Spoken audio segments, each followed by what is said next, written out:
Fisheries Management Region. Sorry about that. Okay. So I've got a little, there's a message up there. Can you remove that message, Colin? Do you have that message? I'm not seeing it. Does it say recording? Yeah, I think so. All right, I got it. Okay. So there's 7 fisheries management regions statewide. Our particular region goes from Kittery to Bethel, and from the New Hampshire border to the Androscoggin River. So it's a pretty big region. It's bigger than the state of Connecticut. And again, there's only 3 of us. We manage over 300 lakes and ponds and 3,000 to 4,000 miles of rivers and streams. And we got quite a diverse job that we do. Do a lot more than just fish, believe it or not. So tonight I'm going to give a talk about the Crooked River fishery, and I'm going to talk a little bit about the Crooked River and Sebago Lake both, because they're very interconnected systems. And I'm going to talk about how the department has worked very hard over the last many decades to restore the wild salmon population in Sebago Lake and the Crooked River. And I'm going to touch on some recent projects that will kind of allude to the success of that restoration. And we're going to talk a little bit about further improving connectivity in the Crooked River. As Colin mentioned, I'm going to talk a little bit mostly about the Eads Dam project in a little more detail. And I'm also going to talk real quick about some future projects that our department, our region would like to do on the Crooked River. And then I'll open it up, and I can open up to questions. I also don't mind questions throughout the talk, if that makes more sense to talk about them while I'm on that particular slide. So first, does everybody know the life history of a salmon, or should I go through it real quick? Do you think? Go through it. Okay.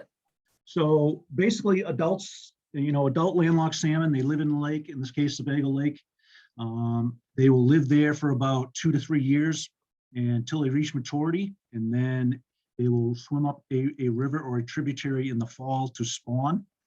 Males typically mature at age 3. Females sometimes will mature. Males typically mature at age 2. Females will typically mature at age 3, sometimes at age 2 if they're large enough. So they'll spawn in the fall, like I said, in rivers and streams. The eggs will remain under the gravel, buried in the gravel throughout the winter, and they will hatch. The eggs will hatch, and then the small fry will emerge from the gravel sometime probably in May. Once they hatch out, they will live in that river for 2 to 3 years. In the Crooked River, it tends to be 2. We see very few remaining to 3 years. So in 2 years, that following spring, after they've been in the river 2 years, in May, they will turn into a smolt, and they will swim down to the lake, and they will turn into adults in the lake. That's kind of the whole life cycle, and then it just repeats. So pretty important to have, the lake system and connectivity within those river systems. So a little orientation on the Crooked Rivers, which the slide shows. The Crooked River is the largest tributary to Sebago Lake. It runs from Songo Pond all the way up here in Albany, 62 miles down through here, where it dumps into the Songo River, and together those two rivers go into the Sebago Lake about a mile downstream. Sebago Lake and the Crooked River are home to only 1 of 4 indigenous landlocked salmon populations in the state of Maine, making them kind of historically and genetically important. Today, there are only 2 of those strains left, and that would be the Sebago Lake strain and the Grand Lake stream strain. So the lake and the river fishery both have pretty important recreational and economic value. And I'm going to start off talking more about Sebago Lake and kind of give you a very brief synopsis on the history of Sebago Lake. So Sebago Lake's landlocked salmon fishery is renowned, and it has a long history. Back in the late 1800s, this photo here on the left, you can see those guys are holding some salmon that are in the 30-pound class. And word got out how good the fishing was in Sebago, and it was popular for people to come up from Boston, New York City. They would take trains and horse and carriage, and they would come up to Sebago to fish. And it got very popular. And you can see this middle picture This middle picture was circa early 1900s. And a lot of people were coming up and they were harvesting a lot of fish. And that was not sustainable, particularly because you're going to find out as we get more into this talk, there wasn't a lot of wild salmon production at that time in the lake. It was pretty limited. So the fishery, basically by the 1930s, we had to start stocking the lake. So it went from a wild fishery to a stocked fishery, and eventually it became almost entirely a stocked fishery. And the fisheries did fairly well throughout the years. You can see this picture on the far right here is probably vintage 1960s, 1970s. And, you know, it's produced some nice salmon throughout that time. The lake fishery has had some ups and downs. One of the biggest ups and downs was in the early 1960s. What we found out is that the lake was, the entire salmon population almost collapsed due to the collapse of their forage that they like to eat, which is rainbow smelt. And what we found out after doing a bunch of studies, the department found out that there was a lot of spraying of DDT in the watershed to control mosquitoes. And that DDT was killing off the forage base, and the salmon were disappearing, they weren't surviving. So the department sounded the alarm, wrote a lot of articles in the local papers, and voluntarily requested people to stop spraying DDT. And a lot of people did that, and by the late 1960s, the salmon population was coming back. We've had some other things go on. Lake trout were introduced in the 1970s. A lot of other non-native species have been introduced in the lake, and it's made the lake very difficult to manage. But the lake fishery has been reasonably good. It typically produces 2 to 3 pound salmon. This picture of the salmon on the bottom was caught a few years ago, and it was about 13 pounds. Pretty rare fish, but the lake fishery is still a very important fishery. An estimate in 2014 was that the lake contributed, it basically generated $1.3 million, Sebago Lake alone, per year in revenue. So again, it's important economically.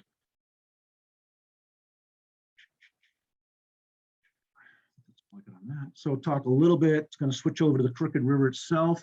Today, the Crooked River supports an important fishery for adult salmon. Again, it wasn't always that way. It didn't have a lot of fish in it, but today it has a lot more. And it's primarily a fall fishery when those adult salmon swim up in the fall.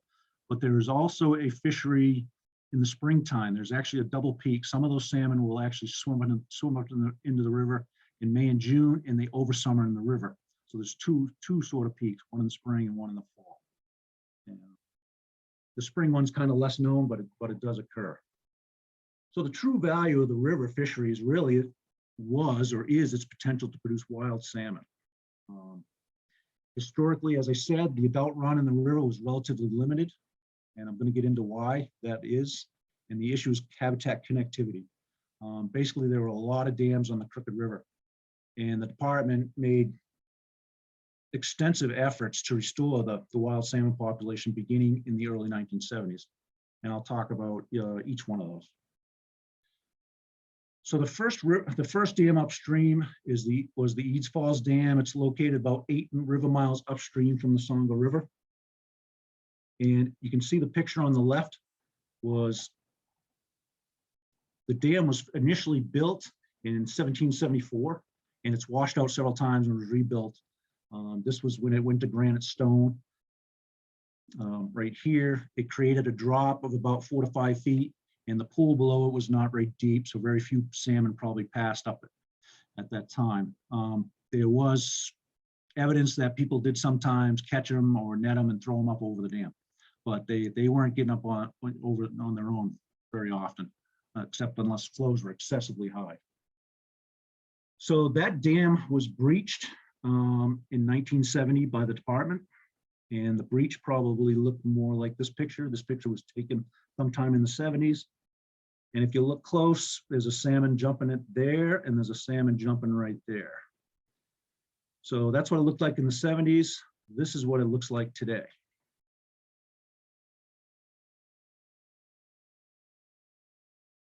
I'm going to move to the next slide. So the next dam up was the Scriveness Mills Dam. That occurs at about river mile 11 That dam was initially built in 1846 and 1847. It was a drop. In this particular picture, it doesn't look like it because it was very high spring flows, but there was a drop of about 7 to 9 feet. Salmon were not getting over that in most situations. This dam was breached in 1972 by the department. We breached this side right here. This part still exists today, and this is what it looks like today. You can see the remnants of the old dam over here. The next dam upstream was the Bolsters Mills Dam. And that was built several times. The first time it was built was in 1819, and it had about a 4 to 5 foot drop. And it was built several times. A lot of these small mill dams washed out and were rebuilt multiple times. This is what it looked like in 1940 over here on the left. And then in around 1971, it was rebuilt, and the department put a fish ramp in here, fish ladder. The entrance is right here, and you can see the wooden ladder right up here. A few years later, we put a fish trap at the end of this, so we could actually monitor the adult salmon run. And we did monitor that for about 10 or 12 years. What was interesting, and when we monitored that, the highest count we ever got was in 1984. Just keep this number in mind because I'm going to throw some other numbers at you later. The highest count of adult salmon we ever got through here was under 400. And this in 1986, about 10 years later, the department wanted to remove this dam entirely. And we worked with the town of Bolsters Mills. They were opposed to the idea. They wanted to retain their ponded area for aesthetic reasons and for fire protection. What we did is we built the rock ramp instead so that that pond was retained, and this is what it looks like in higher water. Today, we still have some issues here with passage, and it's after we address the eaves issue, we may move on to this one. But this is probably one of the first actual rock ramps in the country. They're very popular today, but this is probably one of the earliest ones ever done. So that Bolsters Mills Dam was wood. Yeah, most of the dams originally were wood and rock. They were rock crib is what they were. Yeah.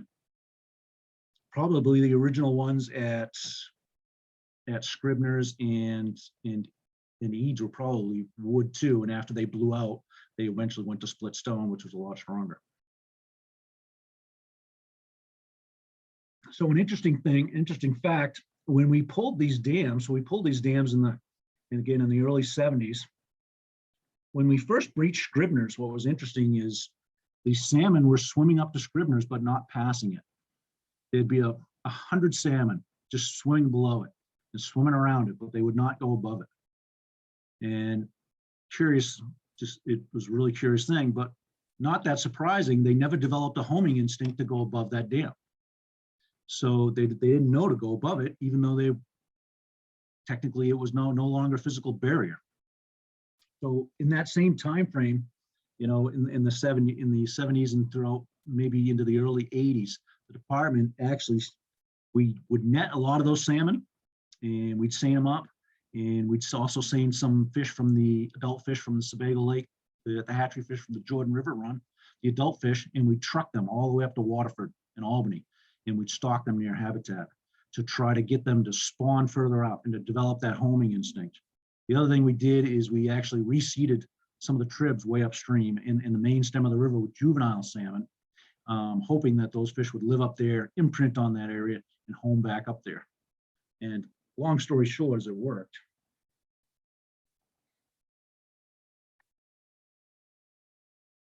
So I'm going to talk about a few studies, and in these studies, you're going to see why it was important to restore this connectivity, and also some evidence that it has worked, what we did work. So some studies we did in the 1980s, after they kind of got through breaching all those dams and kind of reestablishing, they did an entire habitat survey of the Crooked River. That was in the 80s. And basically what we learned is that, and we did a lot of electrofishing around the whole drainage. What we found is that there were very few other tributaries to Sebago Lake that provided any significant spawning and nursery habitat. It really was the crooked and the crooked drainage that had the bulk of the habitats. And during that survey, what we realized was that 90% of the nursery habitat for salmon occurs in the main stem. And later on in the 2000s, we surveyed a bunch of the major tributaries like Sweat Brook, Meadow Brook, Russell Brook. And those tributaries are important, but they only provide about 10% of the nursery habitat for juvenile salmon. So it is really the Crooked River is probably the most important. But some of its larger tributaries do contribute. Based on those habitat surveys, 83% of the salmon nursery habitat is located above Eads Falls. So if 83% of the habitat was being basically eliminated when that Eads Falls Dam was in there, you can see there was not a lot of potential to produce a lot of salmon. So it's pretty important that got breached and the other dams got breached. I have figures for the others, but I'm not really going to go through them because I think, just having that one really makes the point. So we did a lot of electrofishing again through the years. We electrofished a lot of the tribs. We electrofished the entire Crooked at different locations, and we were trying to track salmon abundance, see if the juveniles were increasing in abundance and they were expanding their range, and they did. Another study we did in 2014 was we did a red survey. So red is where salmon spawn. And so we did that in 2014, and we partnered with Trout Unlimited volunteers, and we walked the upper 12 miles of the river in pairs of 2. And then we canoed the remaining river in pairs of 2s, and we counted all the salmon reds. And the purpose of that study was to identify actual spawning sites used by landlocked salmon for planning and habitat protection, because the original habitat survey was too coarse to give us that kind of information. There was like notes in the file saying, looks like spawning habitat here, but we didn't know if that habitat was actually being utilized. So this actually told us where salmon were spawning, exactly where they're spawning, and what habitat they were using, and the most habitat they were using. The other thing it does is it gives us a way to estimate the wild adult run size. It gives us a rough estimate, which we hadn't been able to do since the fish trap was removed at Bolsters in 1986.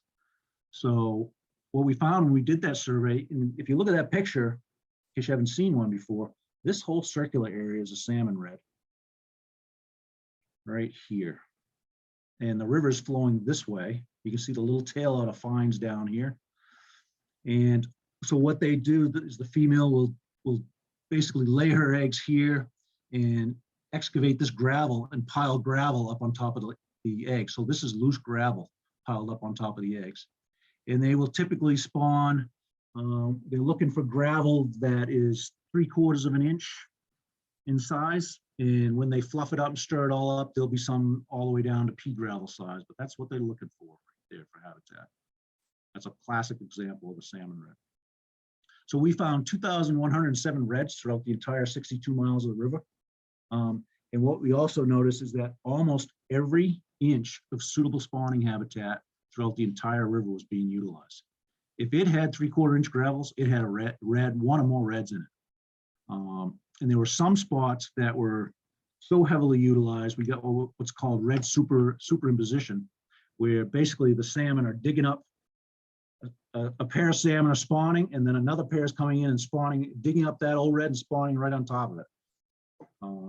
And what you'd actually see in some spots that were really heavily used was you'd get windrows where the salmon would dig the gravel, all the gravel out right to hard pan, and there'd be a row of gravel about 3 foot high the whole width of the river. It's pretty interesting to see that. Based on that 2014 red survey, we estimated that 2,300 to 4,600 adult salmon were in the Crooked River Run. Now remember, in the 80s, we told you it never got above 400 at Bolsters Mills. So that's a significant improvement. That's a fair number of fish. Based on those red surveys, we were also able to show that about 76% of the salmon spawning habitat is located above Eads Falls. And again, we were able to get a number like that for each dam site. But again, pretty important for them to have access to that spawning habitat for that population to restore that population. So Jim? one of the latest big studies we've done on the Crooked was in 2018, and that was what we call the Crooked River Weir project. And the weir it's a portable picket weir made out of steel pipes. And if you watch my cursor here, my little laser pointer, the weir is right here. And essentially it's a portable dam. And what happens is it dams up the river, and we put this below Route 11 on the Crooked at a private site that's gated.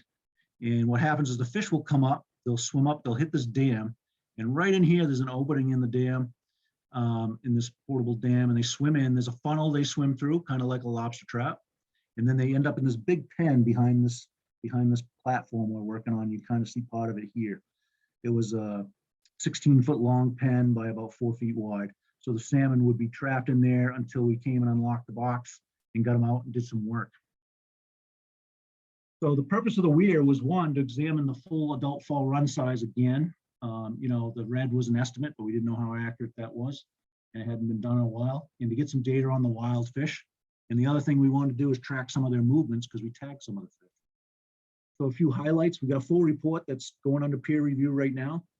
And so that full report should be out soon and on our website. We handled 1,845 salmon throughout the weir. And again, the weir was operated from August through late October. And then we had a heavy rain event. We had to dismantle it. It was threatening to actually blow out. We were starting to get some erosion around one of the banks and underneath it. But we think we captured most of the run, because it was really petering. Our catches were really petering to almost nothing at that point in time. So we basically counted all the fish that were passed and we sexed them, but we did not sample and tag every fish. We did a subsample for length, weight, and age. And for ages, we would have to take a scale and then age that scale to get ages on those salmon. We implanted 488 of those salmon with electronic pit tags, and we had 5 antennas up and down the river at different locations that we could track their movement up and down the river.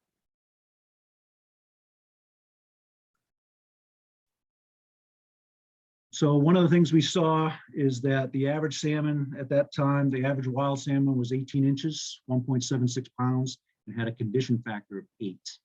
Now, condition factor is something we use quite often in fisheries to describe how healthy the fish is. And it's basically a ratio of the length to its weight. And what we're looking for is an excellent condition factor. To give you an example, would be a 1. A good condition factor would be a 0.9. And I would say an 8 is not very good. And that is due to the salmon at Sebago Lake. The smelt population had collapsed. And in about 2018, that was probably the worst, some of the worst as part of that collapse, probably the bottom, rock bottom that we've seen. There's been some improvements in the last few years, but we're still trying to rebuild that fishery. So another interesting thing we saw is that survival for wild salmon was 2 times higher than that for hatchery salmon, which was interesting.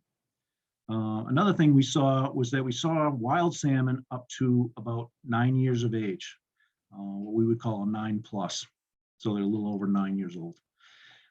That's pretty interesting, because most hatchery salmon, we rarely see one over 5 years old. Now, because these fish are wild, we would have expected them, where they spend 2 years in the river, we would expect a comparable salmon to be 7. But we saw a fair number of 7s, a fair number of 8s, and again, we saw some 9s, which was very surprising. So the landlocked salmon movement, it's highly variable. We had salmon that would run from the Weir site here down below Route 11 all the way up to Bolsters Mills in a matter of a day and a half. And some would linger and do it in a month and a half. So just depending on the lot on the fish. The peak run occurred in the 3rd and 4th week in September. Most of the fish moved at night, and most of the fish moved out of the river by mid-November. Now, when we did the red survey in 2014, it was a lot warmer, and we noticed that probably they exited a little later. We saw most of them exit probably the last week to even in the 1st week of December. So some of that may be temperature related.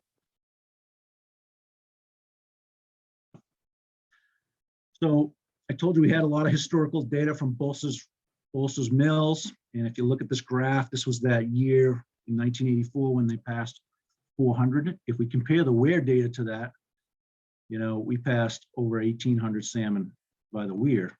The problem is the Weir was lower in the river. So if we adjust that by the amount of spawning habitat between the Weir and Bolsters Mills, it shows that, this would be comparable to this 1984 data.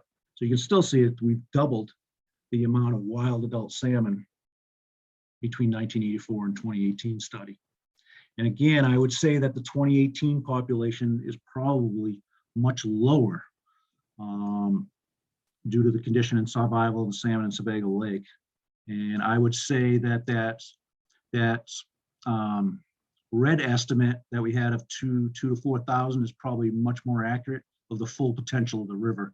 At that time, the salmon population in Sebago was probably doing the best we'd ever seen. So that's probably the high. 2018 is probably the low. We did try to get a red survey done in 2018 so we could correlate it with what we saw in the Weir counts. However, we weren't able to do that due to weather. We had that was a year it was really cold, and the river actually froze up in November. It got so cold. So typically when you do a red count, it's typically you start at the third week in November, typically around Thanksgiving. So we couldn't pull it off, and we haven't been able to pull it off since. We've tried every year since. Hopefully one of these years here soon we'll get another one and we can do another red count. So another study we do creel surveys on Sebago Lake. We now do them every other year in odd years. We've done a whole bunch of surveys. So one thing we've been tracking over some of the years, and you'll see some missing data. It wasn't that we don't have creel data in those years.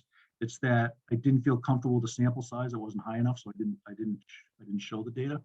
But if we look at salmon that are harvested, we look at the percentage that are wild versus stocked. So this graph shows the percentage of wild salmon in the Sebago Lake fishery versus stocked, basically percentage of wild salmon in the fishery. And if you look down the 70s, we had very few, 15%. And today, more recently, we've been running about 75 to 80% wild salmon in the Sebago Lake fishery. So was the salmon restoration and fixing the connectivity problem successful? I would say absolutely. And I would say this is one of the most successful fishery restoration projects ever done in Maine. We could probably actually stop stocking Sebago Lake right now. The only reason we don't do that is that most of the hatchery fish actually spawn in the Jordan River. They're actually segregated from the Crooked River population for some reason. There's a little bit of mixing, but it's very little. It's like under 2% in either river, either way.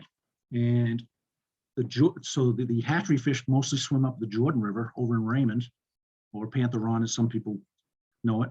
And those fish are stripped from their eggs and sperm, and they provide the eggs and the production for our hatchery programs on lakes that don't have natural reproduction in southern and central Maine. So we've kept a small stocking program going. It's about 2,000 fish now. We used to stock 8,000 to 12,000 salmon. So we're down to about 2,000 just to keep that hatchery program going. Is there a question in the chat? Colin? There is, and I was wondering the same thing. Ben asked, how do you distinguish wild versus hatchery salmon? Yep, it's a good question. So all of the hatchery salmon we mark with a fin clip. And we clip a different fin on a 4-year rotation. We clip a different fin every year so that we can quickly age them without having to take scales. So if the fish does not have a clip, then it's of wild origin. Now we don't do that for every fish, so we don't do that for all of our brook trout, but we do that for every salmon. Great, thank you. Yep.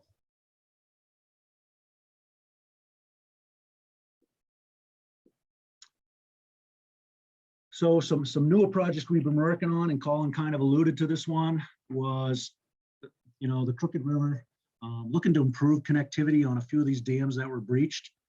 Trout Unlimited has been doing a lot of work with our department, and they've been a great partner, and they their conservation committee came to me and they said, you know, what river would be a priority? And I said, the Crooked River, anything we can do in the Crooked River system is a high priority. It's probably the most significant fishery habitat in southern Maine, and certainly high up there on the list in the entire state of Maine. So, and I said some things we could work on was, even though these dams have been breached, we're seeing some problems in recent years, and we could probably do better.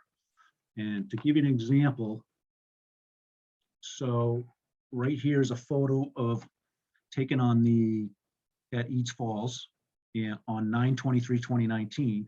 If you remember from the Weir data, and it's shown down below, the peak of that data, the peak of the run occurs right here. So it occurs right around that same time frame. And what's been happening with climate change over the last 4 or 5 years, we've had very droughty conditions in the fall, which is very unusual. Normally the fall is fairly rainy. And so if you look at this photo, this was right at the peak run. There's a little opening in the dam here, an old sluice way. This runs over ledge. This water is about 1/4 inch deep. A 2 to 3 pound salmon is not swimming up this. So he can't go the salmon can't go this way. This is the center breach. So this is a close up of it. You saw salmon can jump pretty high, but they can't jump this. They need certain hydraulics and they need water flow. Salmon tend to jump more vertically, land in the flow at the crest, and then swim through it. If they were to jump here, this rock area here is about 8 feet wide. They're not long jumpers. A salmon would jump right. This flow wouldn't even attract a salmon to even jump here, period. But they can't jump up on this. And if they did, they'd land on this rock and flop around and probably either fall in a crack and die or fall back into the pool. There is another sluice opening on this far side way over here. But you can see this big log. There's a big log and a tree trunk in there, and it was all jammed up with woody debris. So salmon basically couldn't get through here at this particular time. Now, luckily, think about mid-October, we had a large rainstorm and fish were able to pass, but they were stalled here. And that's not a good thing, because what can happen if they're stalled, they can become very vulnerable to predation, because that pool right below the dam is only 3 or 4 feet deep. So if you get 100 salmon hanging out in there and they can't get to where they need to go, they're very vulnerable to predators. Here's an example of probably a heron wound, fish being poked at from the top. These are eagle talon marks on a fairly large female salmon here. This was probably a 4-pound female.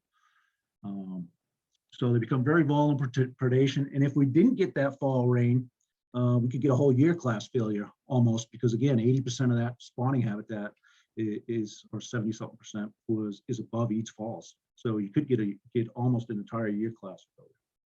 So wanted to go back and kind of fix Eads Falls and eventually maybe even Bolsters Mills further upstream. Those two seem to be the most problematic at the time. We figured we'd work downstream in the drainage and work our way up. So what happened is we went to the town and we had 4 meetings with the town. The first one was in 2019. And the first one, we went, talked to the town select board, told them what we were thinking. The town owns the property, so we kind of needed their permission to move forward. And we talked to the select board and they were all ready to say, yes, go ahead. And what we want to do is remove that center breach. There's about 3 or 4 rows of stone there, and we wanted to remove those. So the town was about ready to say yes. Somebody in the audience jumped up and said, you can't do that without holding a public hearing. So they tabled it and had a public meeting. At the second meeting, I basically kind of ran through the spiel, some of these slides, not all of them, talked about what we wanted to do and why we wanted to do it. And the opposition from the town locals was surprising, kind of shocked us. And so that didn't go really well. And some of the concerns that the 2 biggest concerns that the public kind of brought up were impacts to river flows. They didn't understand. They felt the impacts would be much more significant than they were going to be. They thought the whole water level in the river would drop for miles and miles and miles. They thought the impact was going to be really large. They were having a hard time visualizing what the impact was. And they were also concerned about they felt that that dam and the remnants of it have extreme historical importance to the town. So basically what I asked the board is to give me some time let me get some more data to address some of those questions, and I would come back and represent. So we did some survey work on the river. We came back, and we came back a little smarter this time. We got more partners. It wasn't just Trout Unlimited and I. You can see from this data sheet, LEA kind of joined us, and we got LEA. Colin showed up, and we got people from Loon Echo and Casto Bay Estuary and Western Foothills Land Trust. Got a bunch of people, and we got a bunch of these people to come to the meeting and talk in support. So the select board wasn't hearing all negative views. So we wanted them to hear some support also. They still did hear those negative views, but I think we did make some headway. So one of the things we did, in addition to surveys, and I'm not going to show you all the survey pictures, but we had a graphic artist show what it might look like, because again, people were having a hard time visualizing. And so we hired a graphic artist, and we showed this is what the dam looks like now. If we removed it from bank to bank, which we weren't necessarily proposing, it was certainly an option on the table, but it would be the most extreme option. It would look like this. And another option would be just removing that center breach, which I was perfectly content with. It would go from this to looking like this. So it helped people kind of get that visual. The other thing we did is we had a bunch of surveys done. I had a lot more survey maps, and we're not going to show them for here. But essentially what we showed from those surveys is that basically there was going to be a 2-foot drop in water level from the dam upstream. And it was going to travel about 300 feet upstream. And you were going to get a little more bank showing where these areas are here. That would be the impact to water levels. You weren't going to lose water levels 1.5 miles upstream. You weren't going to lose water levels downstream. Water levels downstream of this dam would remain exactly the same, because there's a line of rocks here that actually controls the water. So I think some of that helped. This is an aerial view that I shot with my drone. Again, this is the area that would actually lose about 2 feet of water. So a fairly small area. So we also knew the historic preservation of the dam was important. So we tried to show that, a lot of this would remain, even if we removed the whole thing or part of this, a lot of this would still remain. A lot of this would remain. All these old walls on this far side, on the Jugtown side, would remain. We told them we could do some work and make like a kiosk and explain the history of the dam and the history of the fish, and try to make it a little more attractive to them. And the other pros, there were some other positives. This dam, if you look at it, gets hit with ice and logs every year. There's some very precarious stones. This right here, this has no supporting stone under it. And just in the last couple of years since we've been taking pictures, this has dropped about 6 inches. And if this drops, this whole entire section is going to collapse. So, removing this or opening this wider actually reduces the flow that they're going to lose the remnants that they currently have. So we try to use that as a selling point. The town manager, I know, is concerned about, these loose rocks and people stepping on them or climbing under here and getting hurt. So he had some liability issues. So we told him we try to take care of some of that. We told the town they could have the stone. We truck it wherever they want it.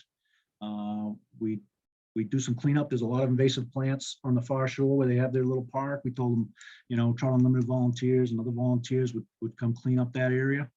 And the other beauty of it for the town is that IFW, TU, and other resource groups are willing to fund this thing entirely. Still, after this whole thing, the select board, I felt, still wasn't comfortable. They had enough opposition from locals. They didn't weigh the positive stuff they heard from like LEA and other organizations because they weren't members of the town. So still felt there was sort of a negative vibe there. Felt like we weren't going to make progress. So I actually contacted the town manager and I said, I suggested the idea that we put together a committee of the people that were most concerned, and we explore the issues and explore solutions to those issues. So we met with that committee. So they liked that idea and they moved forward with it. And most of the people on this committee, other than myself and 1 or 2 TU people, were initially some of the most vocal opponents to the project. And most of those, once we educated them and we kind of came around, they kind of came around and they were more supportive. And what the committee eventually did, and again, this was townspeople, we went back to the board select board for a fourth meeting, and they presented 3 options to the select board. And one of those was to remove about 6 to 12 feet of the center, which would be the least obtrusive. And the other thing was to basically breach the full center that's already breached, just bring down those last 3 courses of stone. Or the other removal the other option that came out that the committee actually supported, and I was surprised, was they were going to remove the entire center breach plus the entire Jugtown side. The more we remove, the better for the river. So they selected those 3 options, and then the board actually talked to some of the town members that were on that committee, and they said, which of the 3 do you recommend? And 2 or 3 of the people said, we want the biggest breach, which was a shock to me, a shock to the board. So the town is going to move forward with that and bring that to a town vote this spring. There is a date, but I can't remember what it was. It was either sometime in April or May. Colin might know. But it's going to go to a vote, and hopefully if you know anybody in Naples or if you live in Naples, we'd really like a plug, that we could do this, vote for the salmon. And the other thing that's going to come out of this is, as part of this, as we met with the committee, again, remember the history of the dam was pretty important to the town. So we're going to leave this side, but as part of that project, what TU said they would do as part of their fundraising is they'd put a line item in there for restoration of the dam remnants, and whether that be like 10% of the total cost or whatever, they would give that to the town or just take care of it themselves, and they would shore up this side of the dam that's on the Naples side. And that went a long way to sort of sway in some of those committee members, because this is going to go eventually on its own, whether we remove it or not. It gets worse and worse every year. So I think, they were willing to do the right thing for the salmon if they got something out of it. So that's where we're at. I hope the whole town also agrees with it, and we can move forward with this project. And like I said, when we get this one done, if we get this one done and we're successful and we kind of prove the concept, we would move up on to Bolsters.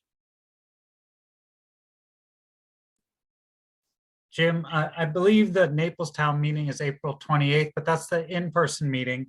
And but I believe the same day is when folks will be able to vote. This is just on a ballot, is my understanding. So yep. That same day via ballot. Yep. So we're hoping that goes well. I think Trout Unlimited is going to do a mailing to every resident in the town with a little fact sheet, and I hope that will be helpful. And hopefully we can move forward, because climate change is changing things, on that river. It's not what it used to be. So I'd hate to see us lose progress in what we've gained over the last 3 or 4 decades. We put a lot of effort into that river, and it's an amazing story. So I'd like to keep that going. So some other studies I'd like to do on the river is, one is a landlocked salmon genetic study. I kind of alluded to a little earlier that for the most part, the hatchery fish are segregated from the wild fish where they spawn. And what I would like to do is do some genetics on those 2 and see if they're genetically different, or if they aren't, how much integration is there between the wild and the hatchery fish.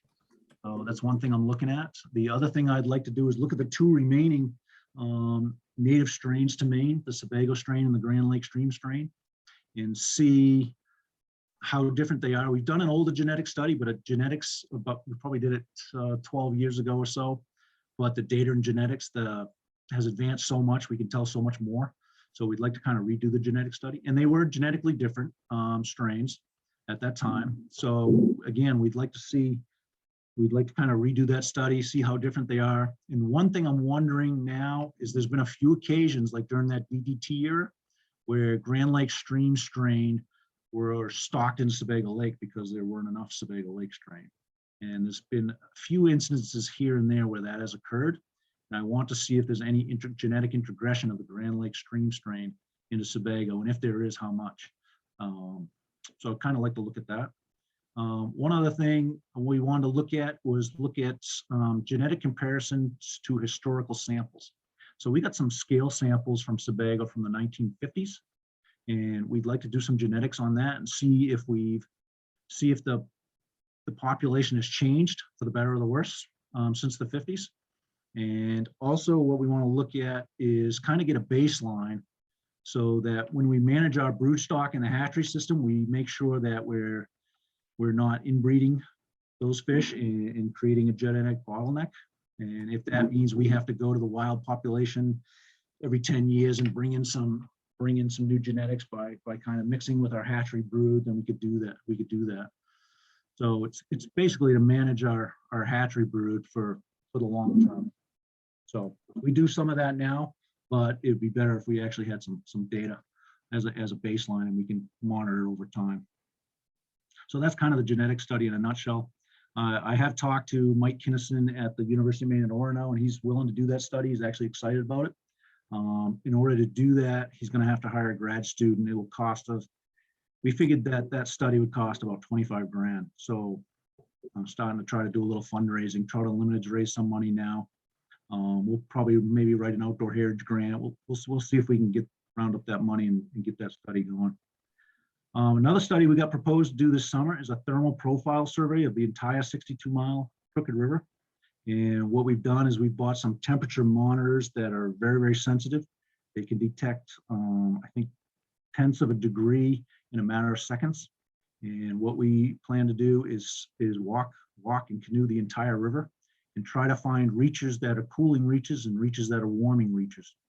And we feel this might be important given climate change to identify those areas that are cooling reaches. And, you know, if a land trust comes to me and says, you know, we want to buy this piece of land, you know, what can you tell us? It's, you know, it's along the Crooked River. Is this an important reach? It'll help us prioritize areas to protect. So, you know, those cooling reaches could be very important in the future. So we want to get a good thermal map of the entire Crooked River. So that's this summer, and that'll probably take us several weeks worth of work, but I think it's worth it.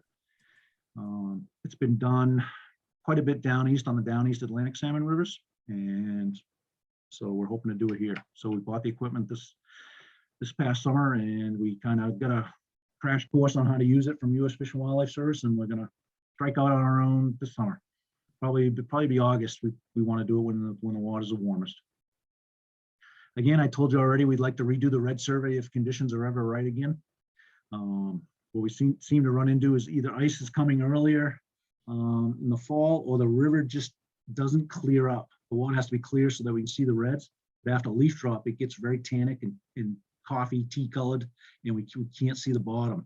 And I don't know for whatever reason it was so clear in 2014, but it hasn't been that way since. So, but if we ever do get the conditions, we're ready to run right out and do it. The other thing I'd like to do is a smolt trapping study. And right now we've got from the habitat surveys, we've got a good estimate of how much the entire river, how many par the entire river produces. But what we don't know is that we don't know how many, we don't have a good value for par to smolt survival. So what we'd like to do is actually do an estimate, population estimate. And I'd probably do it for a 3-year period. And we'd like to look at how many smolt are leaving the river system and entering Sebago Lake. So it's sort of like a wild stocking rate. It'd be nice to get a good handle on what the river is typically producing for wild fish. So that'd be a study that we'd like to do. The smolt traps are very expensive. They're 80 to 100 grand a piece. We'd probably need at least 2 of them. I think I can borrow them. Hopefully I don't break them, otherwise I'll have to replace them. But I think we can borrow them from the Atlantic salmon folks because most of those are just sitting now and they're not using them. So I think we could probably borrow those. So some questions. I'll answer any of your questions that you've got. And there were some questions that were submitted, and I can answer those right now. One question was, what macroinvertebrate studies have been conducted in the upper reach of the Crooked River, and what were the findings? So DEP, Department of Environmental Protection, typically does macroinvertebrate studies. We don't usually do that. And they do them to see if a river is meeting its classification. So most of the crooked is rated class AA. And so they put bug baskets all over the river from Naples all the way up to Albany. And every time, most of those have said that it's meeting class AA standards. And just kind of looking at the data that I looked at from, I think it was 89 to 2009, they detected 104 different species of macroinvertebrates. And it depended where they were, but the dominant species was typically either caddis, mayflies, midges, or blackflies. Jim, did you say DEP or PWD? PWD has done some, but mostly DEP. Oh, really? I thought PWD did quite a bit on the river. They have done some. So the other thing that I'll just throw out there is if you go to IFW's website, there's a section in there called reports and publications. And I think in 2015, 2014, I wrote like a 104-page report on the Crooked River, basically everything we know about it, and basically wrote a management plan for it. And that's on our website as a PDF. You can download it. It has a lot more information, a lot more in detailed information. It's great bedtime reading if you can't go to sleep. So yeah, that's out there if you want to look at it. So next question was what % of the salmon are wild, native fish versus stocked? I think we kind of covered that. Now it's about like I said, in the lake, it's about 75 to 80%. To give you an idea, I think I told you at the Weir, we saw 1,845 fish. 6 or 7 of those were hatchery. The rest were all wild. So again, it's a very low percentage that are hatchery moving up into that system. On the converse side of that, if you go to the Jordan River, it's typically about 99%, 98, 99% hatchery and very few wild fish. And the few, what we're saying are wild fish could actually be hatchery fish that when we're clipping them, sometimes, they wiggle out of your hands and drop them and they don't get clipped. So it may even be lower than that 1 or 2% because it could just be one that escaped before we got a clip on them. So the next question was, how far upriver do the salmon run in the fall? So when we did the red survey, we found reds all the way up just short, probably a quarter mile short of Songo Pond. So they utilize almost the entire 62 miles. And next part of that question was, how have the low water levels affected the numbers of salmon running and the timing of the run? So again, I don't think the low water levels affects the numbers as much. Again, I think that's more how they're doing in Sebago Lake, how their survival is related to what their forage base is. But it could certainly, as I showed you at the Eads Falls Dam, it could certainly alter. I think the timing of the run is about the same as it's always been, but it could certainly delay them if the flows were low enough that when they get to those obstructions, they can't get around them or through them or over them. So is there much of a spring run? So if we look at the Bolsters data, what we see is the spring run is almost as large as the fall run. And our belief is the fish that run up in the spring, they go up about the same time the smelt do, and probably chasing the smelt up to eat them, and they just keep going up. And we believe that most of those fish that run up in the spring spend the entire summer in the river in deep pools. We don't believe those drop back down in the lake, most of them. There are some, I guess I'll call them secret pools, where we know there are dozens and dozens of salmon that just hang out all summer, and they sit there and sulk until fall. And that's probably a leftover trait from Atlantic salmon. If you know anything about Atlantic salmon, a lot of those grills will run in June, like May and June, and spend the entire summer in the river. And then there's the bigger fall run with the older, more mature fish. So it's probably a leftover trait from the Atlantic salmon that it's probably a survival trait where, maybe some species run in the spring and the fall to kind of hedge their bets in case there's a bad spring or a bad fall, and then they couldn't make it up the river. So that may be why that exists that way. And is the spring run dependent on smells? Again, I think they kind of follow the smelt up, but I think they do it even irrespective of the smelt. I think that's just kind of a vestigial trait, if you will, and they're going to go up and do that anyway. And how are the smelt doing in Sebago? Kind of alluded to this earlier. The smelt are not doing very well in Sebago. That whole population has collapsed to probably some of the lowest levels we've seen in a long time. The reason for that, I believe, is in 2012, we enacted a regulation, was a slot limit on lake trout with the intent of getting some top-down control on lake trout. What I mean by that is we're actually trying to benefit the salmon and benefit the lake trout by reducing their population. It sounds counterintuitive that, you know, you're going to protect the lake trout with a slot limit and basically reduce their population size. But there was some research done out in Idaho that suggests if you could change the population structure to larger adults, you'd get some top-down control where they'd be cannibalistic, and those big lake trout would eat the juveniles. And they could probably be much more effective at that than anglers. And we did get some top-down control.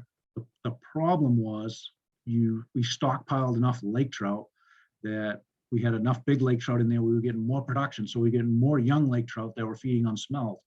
And also those big lake trout that we were protecting were also eating salmon.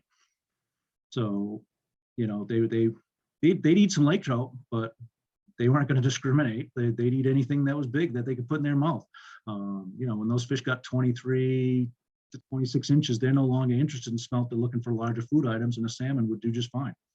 So the salmon population kind of collapsed and the smelt population kind of collapsed. And that's kind of, we're sort of in a rebuilding phase at this moment. Hopefully that will turn around. Like I said, there's been a few positive signs since 2018 was probably rock bottom. There's been some positive signs that we're making a little bit of headway there. Jim, there's a question in the chat from Luke Bernacki. Given the reduced available forage and 0.8 condition factor, along with the 2K to 4K 4K reds, the top reds, do you think the population is at carrying capacity? So I think the population was at carrying capacity in 2013, 2014. I think the population is quite a bit lower at this point in time.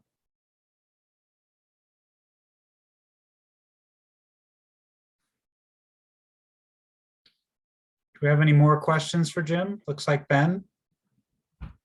Yeah, Jim, so correct me if I'm wrong, but the impression was that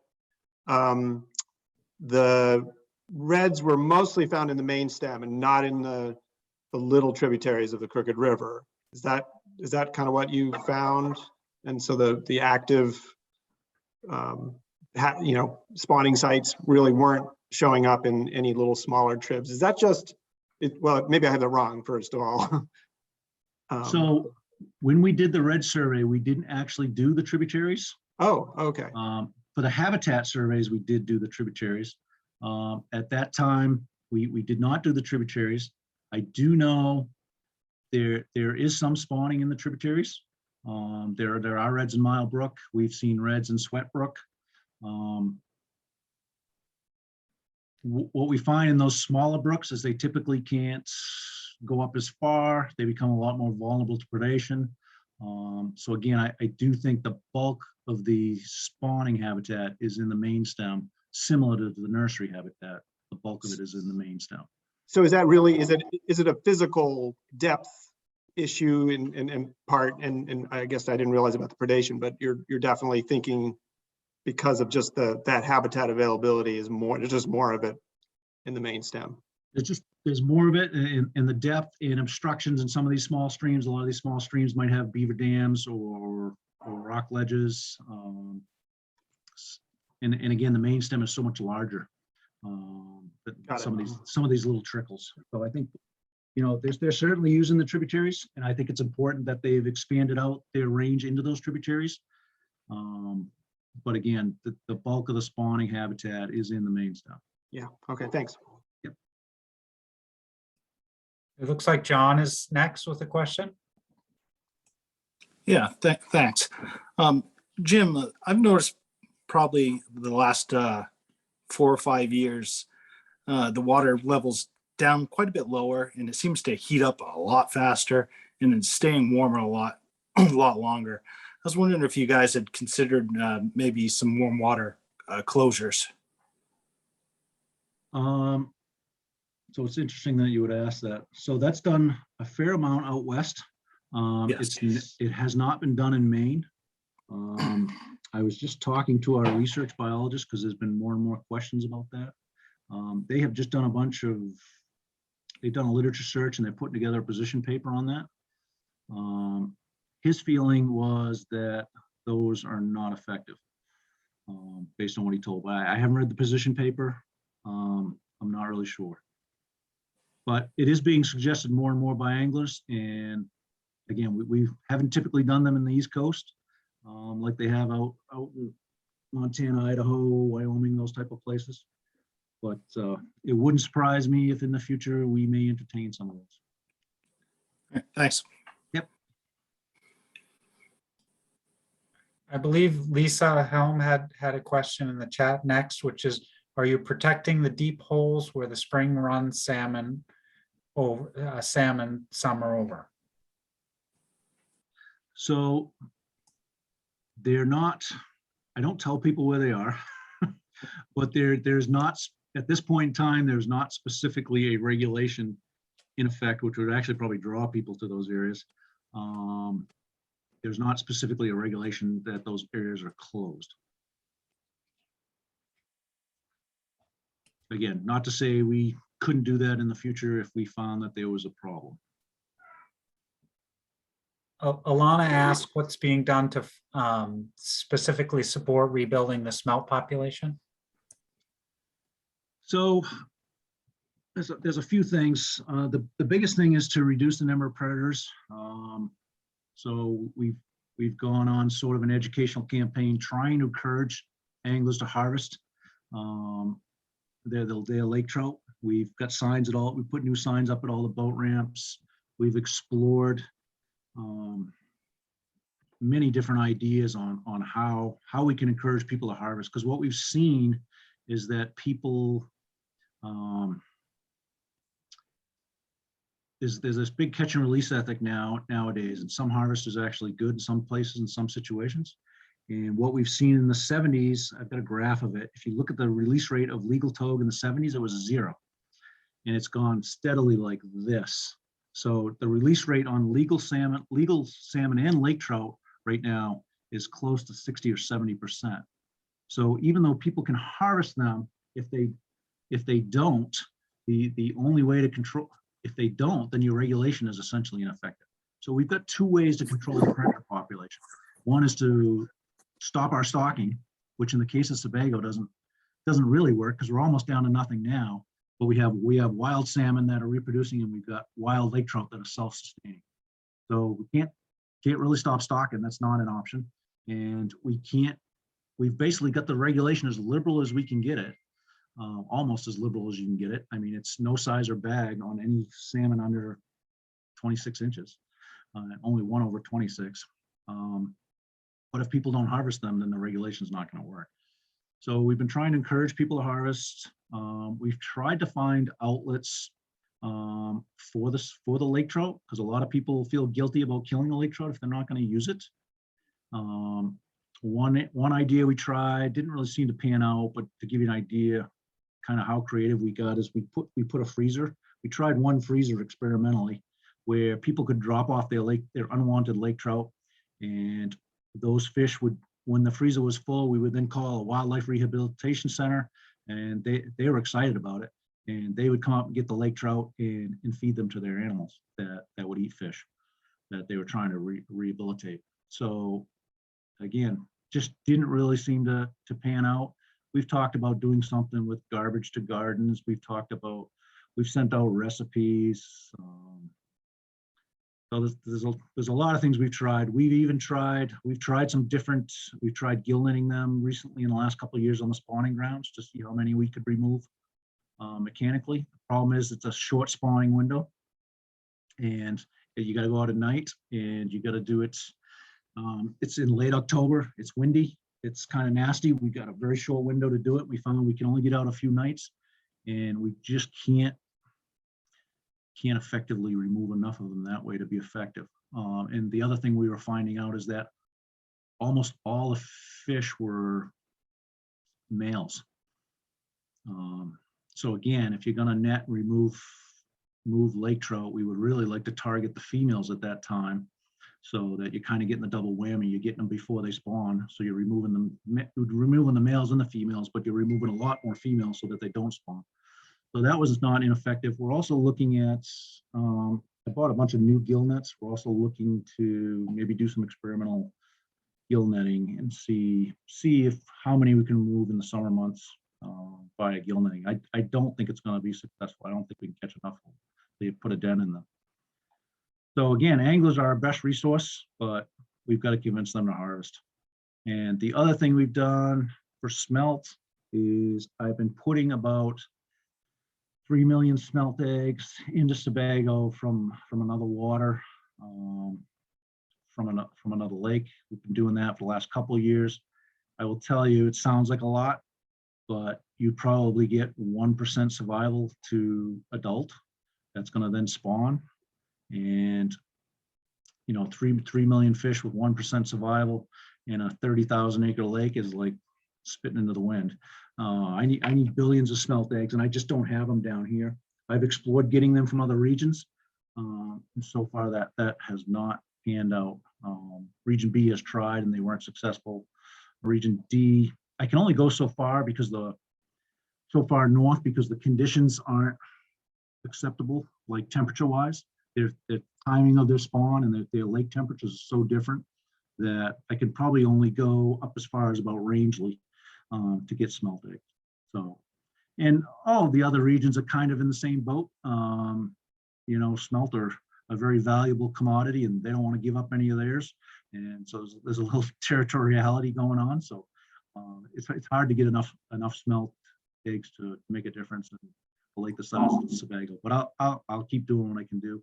We are going to actually try to take a few from some we normally would not take from other salmon waters, but I've got a few where the population is doing fairly well, and if I can collect some there, I will take them from there. Couple questions in the chat. Shannon asked, would you consider the lake trout in Sebago to be invasive? The lake trout in Sebago are invasive. They were not there. They were not there historically. They're not native to the system. They were stocked by our department in 1972. Hindsight, it was a mistake. There was a lot of work done that went into that decision, and originally the department, the person that was running this region back then, was very opposed to it. But there was a lot of public, at that time, there was a lot of public pressure to do it, and eventually, it happened. So. Another question there from Luke. Are there plans to reduce the over 26-inch limit for lake trout in Sebago? If not, why not? Since the cannibalism doesn't appear to be working. So yeah, so that slot limit was already removed. The slot limit was removed. It was reduced in 2019, and I totally removed the slot in 2020. There is the 1/26 left because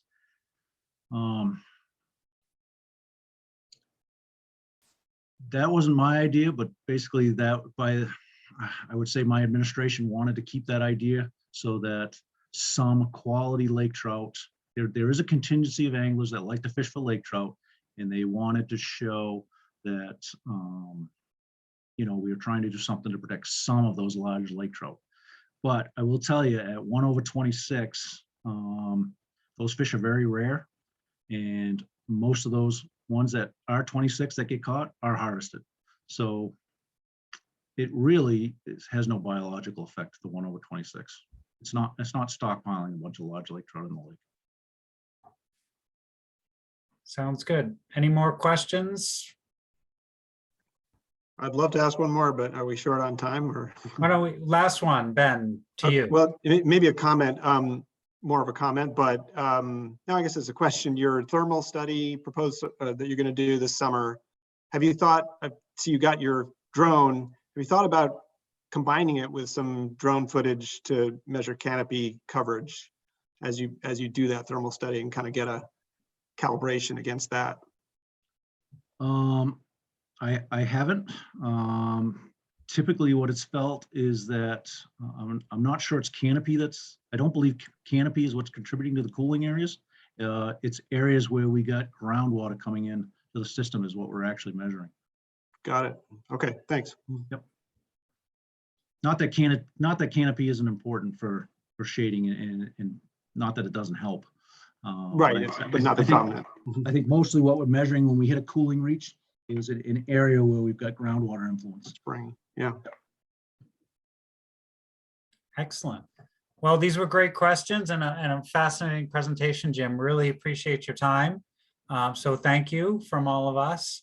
And thank you all for coming tonight. You're welcome. Have a good night. Okay, thank you. Dun, dun, dun.